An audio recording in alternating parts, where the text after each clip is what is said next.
ఏదైనా లోన్ తీసుకోవాలి అనుకున్నా లేదంటే ఫర్దర్ లోన్ కోసం పోవాలి అనుకున్నా సిబిల్ స్కోర్. సో ఒక చిన్న స్టోరీ చెప్తా మీకు సిబిల్ స్కోర్కి సంబంధించి. స్టోరీ అని కాదు కానీ ఇది రియల్గా జరిగిన ఒక ఇన్సిడెంట్. సో మహారాష్ట్రలో ఒకరికి పెళ్లి కుదిరిన తర్వాత అటు వాళ్ళు ఇటు వాళ్ళు ఏంది, వాళ్ళ ఫైనాన్షియల్ స్టేటస్ ఏంది, ఆస్తులు ఏంది, పాస్తులు ఏంది రెగ్యులర్గా అందరు చెక్ చేసుకునేది. సో ఆ పెళ్లి కూతురు సైడ్ వాళ్ళు కూడా అట్లే చెక్ చేసుకున్నారు. ఎవ్రీథింగ్ ఈజ్ ఓకే ఫైన్ అనుకున్నారు. పెళ్లి ముహూర్తం కూడా ఫిక్స్ చేసిండ్రు. కానీ ఆల్ ఆఫ్ సడన్ పెళ్లి క్యాన్సిల్ చేసింది పెళ్లి కూతురు. అది ఎందుకో తెలుసా? సిబిల్ స్కోర్ తక్కువ ఉంది పెళ్లి కొడుకు అని. సో మనకి ఇది వినడానికి చాలా సిల్లీగా అనిపిస్తుంది కానీ ఇది చాలా సీరియస్ ఇష్యూ. సో ప్రతి లైఫ్ స్టైల్ పైన సిబిల్ స్కోర్ ఎఫెక్ట్ అనేది పడుతుంది. అసలు ఇంతకీ సిబిల్ స్కోర్ ఏంది అని ముచ్చట తెలుసుకోవడానికి వచ్చేసిన నేనైతే ఇక ప్రజెంట్ నాతోటి రాంబాబు సార్ ఉన్నారు. ఒకసారి మాట్లాడదాం. సార్ నమస్తే. సార్ ఏంటి సార్ ఇది సిబిల్ స్కోర్ ఏంటి అసలు?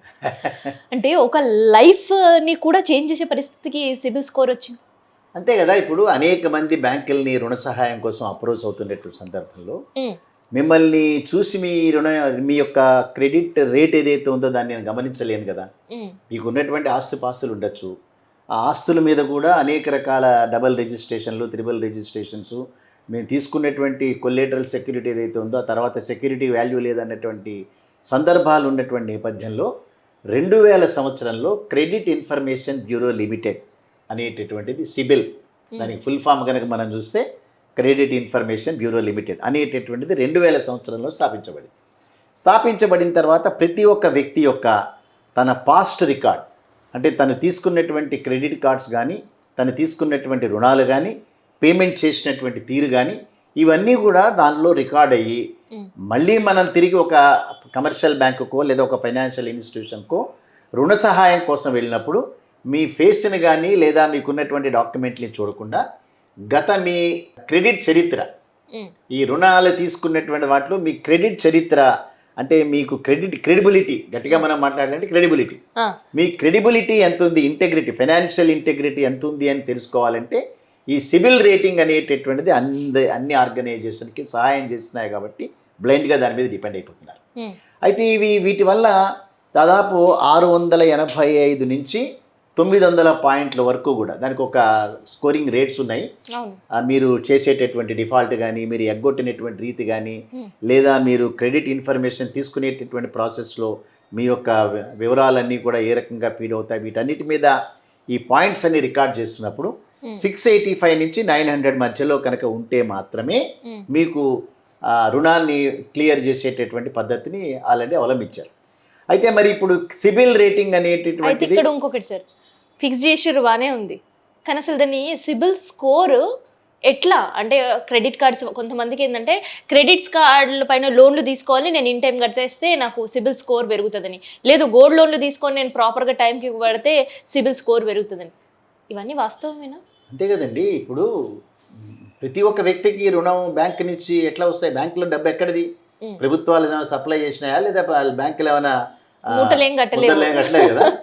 పీపుల్ దగ్గర నుంచి సేకరించినటువంటి డబ్బుని మళ్ళీ తిరిగి పీపుల్కి వడ్డీతో సహా ఇచ్చేటటువంటి ప్రాసెస్లో దీన్ని ఎక్కడ మదుపు చేయాలనేటటువంటిది అది banking business, simple business. 1 rupee మీ దగ్గర నుంచి తీసుకుంటా, 1 రూపీ వారికి ఇస్తాను నేను, వారి దగ్గర నుంచి వచ్చినటువంటి వడ్డీ ఇక్కడ ఎస్టాబ్లిష్మెంట్ ఎక్స్పెన్సెస్ మీట్ అయ్యి మీ వడ్డీ పే చేస్తా, సింపుల్ బ్యాంకింగ్ ఇది. బట్ ఈ ప్రాసెస్లో మీ దగ్గర నుంచే కలెక్ట్ చేసినటువంటి నేను డిపాజిట్ ఏదైతే ఉందో తిరిగి మీకు వడ్డీతో ఇవ్వాల్సినటువంటి పరిస్థితుల్లో నేను ఏదైతే రుణాల రూపంలో మళ్లించానో ఆ మళ్లించిన వ్యక్తి కనుక ఫైనాన్షియల్ ఇంటెగ్రిటీ బాగాలేనప్పుడు అప్పుడు మీకు తిరిగి ఎక్కడి నుంచి పే చేస్తాను నేను. అందుకని ఈ సిస్టమ్ని మనం ఆహ్వానించాల్సింది, అందులో సెకండ్ థాట్ లేదు.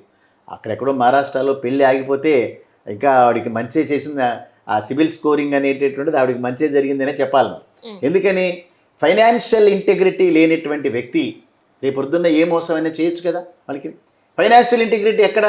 మీరు తీసుకున్నటువంటి రుణాలని మీరు ఏ రకంగా పే చేశారు, కారణాలు చెప్పడం కాదు. జవహర్లాల్ నెహ్రూ గారు చెప్తారు, I'm not interested in excuses what you are doing అనేది నాకు ప్రధానం, అందుకని కారణాలు చెప్పకు నువ్వు. సో ఇక్కడ కూడా ఏంటంటే మీరు తీసుకున్నటువంటి రుణాన్ని తిరిగి వడ్డీతో పే చేయాల్సినటువంటి మీరు కారణాలు నాకు అనవసరం, తిరిగి పే చేశారా లేదా. ఒకవేళ మీరు పే చేయనప్పుడు భవిష్యత్తులో మీరు మళ్ళీ రుణాన్ని కనుక తీసుకునే హక్కుని మీరు కోల్పోతారు. అట్లాగే క్రెడిట్ కార్డ్, ఏం నమ్మించి మీరు క్రెడిట్ కార్డు తీసుకున్నారు?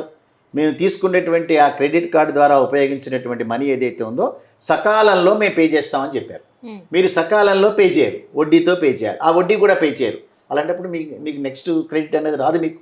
నిజంగా ఆ క్రెడిట్ కార్డ్స్ వాడడం వల్ల కావచ్చు, గోల్డ్ లోన్ తీసుకోవడం వల్ల కావచ్చు, క్రెడిట్ పాయింట్స్ పెరుగుతాయండి, ఖచ్చితంగా. సిబిల్ స్కోర్ పెరుగుతుందా? మీ యొక్క ఫైనాన్షియల్గా ఏ ఫైనాన్షియల్ ఇన్స్టిట్యూషన్ నుంచి మీరు తీసుకున్నటువంటి ఏ రుణమైనా సరే పేమెంట్ అనేటటువంటిది కనుక మీరు సక్రమంగా చేయకపోతే మీ సిబిల్ రేటింగ్ తగ్గినట్టే లెక్క. 900 పాయింట్స్ తీసుకురావచ్చు, బట్ క్రెడిట్ డిసిప్లిన్ ఉన్నటువంటి వ్యక్తికి 900 పాయింట్స్ ఉంటాయి. 900ని 685 మధ్యలో ఎంత గ్యాప్ ఉందో చూడండి. సో అంచేత రుణ సహాయాన్ని మళ్ళీ నేను బ్యాంకుల నుంచో లేకపోతే ఇంకో ఫైనాన్షియల్ ఇన్స్టిట్యూషన్ నుంచో ఇన్సూరెన్స్ కంపెనీల నుంచో పొందాలి అని కనుక నేను అనుకుంటే నా యొక్క క్రెడిట్ చరిత్ర అనేటటువంటిది సక్రమంగా పటిష్టంగా ఉండాల్సిందే. అందులో సెకండ్ థాట్ లేదు. ఇదే సింపుల్ సిబిల్. ఓకే, అయితే సిబిల్ గురించి చాలా సింపుల్గా పెట్టారు, కానీ అది మెయింటైన్ ఎట్లా చేయాలనేది ఒక అడ్వైస్ చేయాలి. ఆర్గనైజేషన్ చెప్పాను కదా, ఇప్పుడు 2000 సంవత్సరంలో ఎస్టాబ్లిష్ అయిన ఈ ఆర్గనైజేషన్ ఈ దేశంలో ఉండే ప్రతి ఒక్క వ్యక్తి యొక్క క్రెడిట్ రేటింగ్ అనేటటువంటిది నిర్ణయం చేస్తుంది. ఎప్పుడైతే మీరు బ్యాంక్ నుంచి ఒక హౌసింగ్ లోన్ తీసుకున్నారో అక్కడక్కడ మీరు డిలేడ్ పేమెంట్స్ అయినా కూడా డిఫాల్ట్ అనేది మాత్రం రాకుండా చూసుకోవాలి. క్రెడిట్ కార్డ్ అనేది ఏదైతే మీరు ఉపయోగించుకున్నారో అది డిఫాల్ట్ కాకుండా చూసుకోవాలి. కొంతమంది కావాలని చెప్పి డిఫాల్ట్ అవుతారు, కావాలని లిటిగేషన్లోకి వెళ్తారు, న్యాయస్థానాలను అప్రోచ్ అవుతారు, రీపేమెంట్ చేయరు. అటువంటి వాళ్ళది మాత్రం ఖచ్చితంగా పడతాయి. అందుకని ఎక్కడైతే మీరు ఏ ఇన్స్టిట్యూషన్ నుంచి అయితే మీరు రుణ సహాయం పొందారో ఆ ఇన్స్టిట్యూషన్ నుంచి తిరిగి మీరు పే చేసేది సక్రమంగా ఉన్నప్పుడు మీ సిబిల్ రేటింగ్ సక్రమంగానే ఉంటుంది. ఎక్కడైతే మీరు డిఫాల్ట్ అనేది జరిగిందో డిఫర్డ్ పేమెంట్స్ డిలేడ్ పేమెంట్స్ పక్కన పెడదాం, వాటి వల్ల విపరీతంగా తగ్గదు. బట్ డిఫాల్ట్ అయ్యేటటువంటి మోసపూరిత కార్యక్రమాలు ఏం చేసినా కూడా మీ క్రెడిట్ రేటింగ్ దెబ్బతింటుంది. ఓకే, ఆ సిబిల్ ద్వారా మీరు భవిష్యత్తులో ఏ ఇన్స్టిట్యూషన్ నుంచి రుణ సహాయం మీరు పొందలేరు. అయితే వన్స్ ఒకసారి మళ్ళీ సిబిల్ స్కోర్ తగ్గిన తర్వాత పెంచే అవకాశం ఉంటుందా? దానికి మళ్ళీ డ్యూరేషన్ టైం ఏమైనా ఉంటుందా? Time bond? ఎస్ దానికి మళ్ళీ డ్యూరేషన్ ఉంటుంది. ఆ డ్యూరేషన్ తర్వాత మళ్ళీ మీరు తిరిగి మళ్ళీ పునర్నిర్మించుకుని బ్యాంకుల యొక్క విశ్వాసాన్ని పొంది మీరు మళ్ళీ తిరిగి పునర్నిర్మించుకోవాల్సి వస్తుంది. పెరుగుతుంది అది. ఒకసారి పోయిన తర్వాత మళ్ళీ పక్కకి వెళ్ళినట్టు కాదు. తర్వాత ఏ పరిస్థితుల్లో అన్నదాన్ని మనం జాగ్రత్తగా బిల్డప్ చేసుకుంటే మళ్ళీ క్రెడిట్ రేటింగ్ పెరుగుతుంది, సిబిల్ పెరిగే అవకాశాలు ఉంటాయి. అయితే హౌసింగ్ లోన్స్ ఇచ్చేటప్పుడు ఏబీసీ అనే కేటగిరీస్ ఏమైనా పెట్టుకుంటారా? కంపెనీస్, అందులో ఉండే కంపెనీస్, కొన్ని లిస్టెడ్ కంపెనీస్, లిస్ట్ లేని కంపెనీస్ అట్లా ఏమైనా ఉంటాయా? అంటే ఒక సిబిల్ స్కోర్ ఉన్న పర్సన్ కూడా if he's approached for the housing loan, ఏ లోన్కైనా సిబిల్ అనేది అప్లై అవుతుంది. మీరు కార్ లోన్ తీసుకున్నా, పర్సనల్ లోన్ తీసుకున్నా, లేకపోతే ఏ లోన్ తీసుకున్నా కూడా సిబిల్ అనేటటువంటిది అప్లై అవుతుంది. హౌసింగ్ రుణాలకు కూడా అప్లై అవుతాయి. సో హౌసింగ్ లోన్లో కేటగిరీస్ ఏ ఉండవు. అంటే quantum of the loan, suppose నా యొక్క రీపేమెంట్ కెపాసిటీని బట్టి క్వాంటమ్ ఆఫ్ ది లోన్ అనేది నిర్ణయించబడుతుంది. నాకు 50 లక్షల రూపాయలు కావాలంటే 50 లక్షల రూపాయలకి ప్రతి నెల ఒక 30-40 వేల రూపాయలు ఈ ఈఎంఐలు ఏదైతే మనం సెటిల్ చేస్తామో అది పే చేయగలిగినటువంటి కెపాసిటీ నాకుందా అనేది ముందు ప్రధానం. First of all CIBIL rating satisfy అయిన తర్వాత నా యొక్క payment capacity, then requirement of loan, దాన్ని బట్టి కేటగిరీస్ అవుతాయి. ఒకటేసారి నాకు 1 కోటి రూపాయల లోన్ కావాలి, బట్ నా యొక్క మొత్తం టోటల్ శాలరీయే 1 లక్ష రూపాయలు ఉంటుంది, ఇన్స్టాల్మెంట్ 50,000 రూపాయలు, టేక్ హోమ్ పే 40% నామ్స్ ఉండవు. అటువంటిప్పుడు పేమెంట్ చేయడం కష్టం, ఆ 1 కోటి రూపాయలు రాదు. సో ఎంతవరకు నాకు రాగలుగుతాయనేది బ్యాంకులు నిర్ణయం చేసి చెప్తాయి.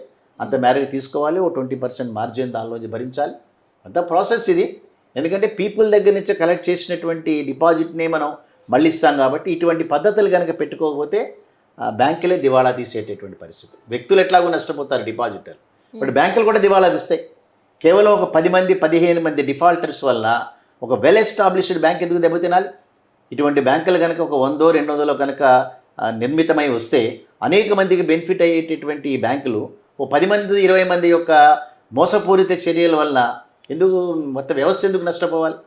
అందుకని ఖచ్చితంగా సిబిల్ రేటింగ్ అనేటటువంటిది ఒక వ్యక్తి యొక్క ఫైనాన్షియల్ ఇంటెగ్రిటీని నిర్ణయించాల్సిందే. అతని ఇంటెగ్రిటీ కనుక లేనప్పుడు ఏ బ్యాంకులు కూడా అతనికి ఎంట్రీ కూడా ఇవ్వకపోవడం అనేది ఖచ్చితంగా సమంజసంగా ఉండేటటువంటి కార్యక్రమం. ఇది చాలామంది పబ్లిక్ హౌసింగ్ లోన్ తీసుకునేటప్పుడు ప్రైవేట్ బ్యాంక్స్ కంటే కూడా గవర్నమెంట్ బ్యాంక్స్కే చాలా ఇంట్రెస్ట్ చూపిస్తుంటారు. అంటే ఇక్కడ ఎక్స్‌ప్లాయిటేషన్ ఉండదు. పబ్లిక్ సెక్టార్ బ్యాంకుల్లో దాదాపు 80% డిపాజిట్స్ అన్నీ కూడా పబ్లిక్ సెక్టార్ బ్యాంకుల్లో ఉంటే 80% బ్రాంచ్లన్నీ కూడా పబ్లిక్ సెక్టార్ బ్యాంకులవే. దేశంలో 100 బ్యాంకులు ఉంటే అందులో 80 బ్యాంకులు పబ్లిక్ సెక్టార్ ఉంటాయి. 80 బ్యాంకులు పబ్లిక్ సెక్టార్ ఉన్నాయి కాబట్టి పీపుల్ అక్కడ దాన్నే నమ్ముతారు. సెకండ్ థింగ్, గవర్నమెంట్ సావర్నిటీ, ప్రభుత్వాల యొక్క ఆ సావర్నిటీ ఉన్నంతకాలం ప్రజలు నమ్ముతారు. ఇది గవర్నమెంట్ బ్యాంక్ ఎట్టి బస్సులో దివాలా తీయదు, నన్ను మోసం చేయదు, నేను పెట్టిన ప్రతి రూపాయి డిపాజిట్కి నాకు తిరిగి వస్తుంది అనేటటువంటి దాని మీద ఉంటుంది. అందుకని పీపుల్ కూడా ఇక్కడి నుంచే ప్రిఫర్ చేస్తారు. సో వీళ్ళ దగ్గర ఒక హానెస్ట్ ఇదంతా ఉంటుంది. అదే ప్రైవేట్ పీపుల్ దగ్గర రికవరీ ప్రాసెస్లో కొద్దిగా డిఫరెంట్ పద్ధతులు అవలంబించేటువంటి ప్రమాదాలు ఉన్నాయి. అందుకని సుప్రీంకోర్టులు, హైకోర్టులు ఇన్వాల్వ్ అవుతుంటే ఈ పద్ధతులు ఇట్లాంటివి మంచివి కావని ప్రభుత్వ రంగ బ్యాంకులు ఆ లైన్లో రికవరీ కోసం వెళ్ళాం. ప్రభుత్వాల యొక్క మార్గదర్శకాలకు అనుగుణంగా, రిజర్వ్ బ్యాంక్ మార్గదర్శకాలకు అనుగుణంగా ప్రభుత్వ రంగ బ్యాంకులు వెళ్తుంటాయి. సో రిజర్వ్ బ్యాంక్ తీసుకున్న నిర్ణయం వడ్డీకి సంబంధించి అది హౌస్ లోన్స్ ఎవరైతే కొత్తగా తీసుకునే వాళ్ళపైన కూడా ఇంపాక్ట్ చూపించే అవకాశం ఉంటుందా? వాళ్ళకి ఏదైనా గుడ్ న్యూసా? ఇంట్రెస్ట్ రేట్ తగ్గే అవకాశం ఏమైనా ఉందా? అదే కదా, రెపో రేటు తగ్గినప్పుడల్లా కూడా బ్యాంకులు రిజర్వ్ బ్యాంక్ నుంచి కొత్తగా అప్పు తెచ్చుకుని ఈ ఏదైతే ఎక్కువ రుణాలు ఏదైతే హౌసింగ్ లోన్కి ఉంటాయో వాటికి మళ్ళిస్తుంటారు. ఎప్పుడైతే వాళ్ళు రెపో రేట్ పెంచుకుంటూ ఎప్పుడైతే వెళ్తారో, సో బ్యాంకులకు ఇచ్చేటటువంటి అప్పు ఏదైతే రిజర్వ్ బ్యాంక్ ఆఫ్ ఇండియా నుంచి వచ్చినది కాస్ట్లీ ఎప్పుడుగా పరిగణిస్తుందో పీపులే వెళ్ళరు. అప్పుడు హౌసింగ్ రుణాలు కాస్ట్లీ అవుతాయి. సో పీపుల్ అక్కడ అవైల్ చేయరు. సో మళ్ళీ రెపో రేటు తగ్గేంత వరకు వాళ్ళు వెయిట్ చేస్తారు. హెచ్చు మొత్తంలో హెచ్చు వడ్డీతో తీసుకొచ్చుకున్నటువంటి డబ్బు ఏదైతే ఉందో బ్యాంకులు తక్కువ వడ్డీకి ఇవ్వవు కదా, ఆ వడ్డీ కాంపెన్సేట్ చేయాలి కదా. అందుకని ఆ బిఎస్ఎల్ఆర్ రేట్ ఏదైతే ఉందో బ్యాంకులు నిర్ణయించుకుంటాయి కాబట్టి దాన్ని బట్టే బ్యాంకులు రుణాలు కాస్ట్లీ చేయడం వస్తుంది. సో ఎప్పుడైతే రెపో రేటు పెరిగినటువంటి సందర్భంలో ప్రజలే బ్యాంకుల దగ్గరికి వెళ్ళరు రుణాల కోసం. ఆ రుణాలు వడ్డీలు తగ్గిన తర్వాత మాత్రమే వెళ్తుంటారు. ఇదంతా బిజినెస్ ఇది కాబట్టి ఒక చోట తగ్గినా ఇంకో చోట పెరిగినా కూడా అల్టిమేట్గా ప్రాఫిట్ అనేటటువంటి ఎర్న్ చేసే బ్యాంకులు, ప్రాఫిటబిలిటీ లేకపోతే బ్యాంకులు మూతపడతాయి కదా, అందుకని ఆ రూపంలో వెళ్తుంటారు. ఓకే, సో ఇండివిజువల్ మొత్తానికి అయితే CIBIL score more and most important. తప్పనిసరిగా ఒక వ్యవస్థ కనుక కలకాలం పాటు ఉండాలి అని అంటే ఫైనాన్షియల్ ఇంటెగ్రిటీ ఉన్నటువంటి వ్యక్తులకు మాత్రమే రుణాలు ఇవ్వాలి. మళ్ళీ తిరిగి రాబట్టగలిగినటువంటి ఫైనాన్షియల్ కెపాసిటీ అతనికి ఉండాలి. ఎవరికి పడితే వాళ్ళకి రుణాలు ఇచ్చి తర్వాత చేతులు పైకెత్తేస్తే డిపాజిటర్ నష్టపోతారు. ఇక్కడ అదో పెద్ద క్రైసిస్. అది కష్టపడి డబ్బు దాచుకున్నటువంటి వ్యక్తికి మళ్ళీ తిరిగి వడ్డీతో వెళ్ళాలి అని అంటే ఫైనాన్షియల్ ఇంటెగ్రిటీ ఉన్నటువంటి బారోవర్కి మాత్రమే రుణాలు ఇవ్వాల్సి వస్తుంది. సో ఇక్కడ ఇంకొంతమందికి ఒక డౌట్స్ ఉంటాయి. ఎక్కడో పోస్ట్ ఆఫీస్లో డిపాజిట్ చేసే బదులు బ్యాంకులలోనే డిపాజిట్ చేయడం వల్ల కూడా సిబిల్ స్కోర్ నాకు పెరిగే అవకాశం ఉంటుందని. సిబిల్ స్కోర్కిను పోస్ట్ ఆఫీస్కి బ్యాంకులకు సంబంధం లేదు. ఫైనాన్షియల్ ఇంటిగ్రిటీ ఎక్కడ తీసుకున్నా సరే అతను సరి అయినటువంటి రీతిలో కనుక వ్యవహరించకపోతే పోస్ట్ ఆఫీస్లో తీసుకున్న సిబిల్ రేట్ తగ్గుతుంది, బ్యాంకుల్లో తీసుకున్నా తగ్గుతుంది, నబార్డ్లో తీసుకున్నా తగ్గుతాయి, ఎక్కడ తీసుకున్నా తగ్గుతాయి అని. సో ఫైనాన్షియల్ ఇంటిగ్రిటీని మెయింటైన్ చేయకుండా ఎన్ని కబుర్లు చెప్పినా కూడా నమ్మదగినటువంటి వ్యక్తులు కాని వాళ్ళకి రుణాలు ఇవ్వాల్సినటువంటి అవసరం లేదు. ఎవరు పడితే వాళ్ళకి రుణాలు ఇవ్వడానికి కాదు, ఇక్కడ ఇవన్నీ బ్యాంకులు ఉన్నాయి. సో అంచేతే సరైనటువంటి రీతిలో తను ఏదైతే ఒక అగ్రిమెంట్ మీద సంతకం పెడతాడో రుణం తీసుకున్నప్పుడు ఆ అగ్రిమెంట్లో ఉన్నటువంటి కండిషన్స్ అన్నీ ఫుల్ఫిల్ చేయగలిగినప్పుడు మాత్రమే రుణాలు తీసుకోవాలి. అదర్వైజ్ ఇక్కడ డిపాజిట్ నష్టపోతాడు. ఆ క్రైసిస్ను మనం తట్టుకోలేము, బ్యాంకులు దివాళా తీస్తాయి. అందుకని కష్టమైనా నష్టమైనా సరే సిబిల్ రేటింగ్ ప్రకారం మనం వెళ్ళాల్సిందే. సో డిపాజిట్ల పరిస్థితి ఎట్లా ఉంది? ఎందుకంటే ఇప్పుడు చూస్తుంటే రియల్ ఎస్టేట్ గోవిందా, పెద్దగా ఎవరు ఇంట్రెస్ట్ చూపించట్లేదు. గోల్డ్ షేర్ మార్కెట్తో పాటు గోల్డ్ షేర్ మార్కెట్తో పాటు కొంత సేఫెస్ట్, మా డబ్బు సేఫెస్ట్ ఉండాలి, ఇంట్రెస్ట్ ఎంత వచ్చినా చాలు అనుకునే డిపాజిట్ల సంఖ్య ఎట్లా ఉంది? బాగానే ఉంది కదా, డిపాజిట్లు పెరుగుతున్నాయి కదా బ్యాంకులో. బ్యాంకుల్లో ఇంకా డిపాజిట్లు కావాలి. బ్యాంకులు కనుక ఎక్కువ విరివిగా రుణాలు ఇవ్వాలంటే ఇంకా డిపాజిట్లు సేకరించాలి. ఇంట్రెస్ట్ రేట్లు అంతా కూడా దాదాపు 7-8% వచ్చాయి ఇప్పుడు. అంతకుముందు 5.5-6% పడిపోయినటువంటివి ఇప్పుడు దాదాపు 7.5-8% సేఫెస్ట్ డిపాజిట్స్ ఇవన్నీ కూడా. సో చాలామంది కొద్దిగా హెచ్చు ఏజ్ కలిగినటువంటి వాళ్ళు బ్యాంకుల్లో డిపాజిట్లు దాచుకోవడానికి ప్రిఫర్ చేస్తున్నారు. సో ఇదనమాట సిబిల్ స్కోర్ అండ్ దాంతోపాటు ప్రజెంట్ ఉండే సినారియోలో డిపాజిట్లకు పెరుగుతున్న డిమాండ్కి సంబంధించిన ఇన్ఫర్మేషన్.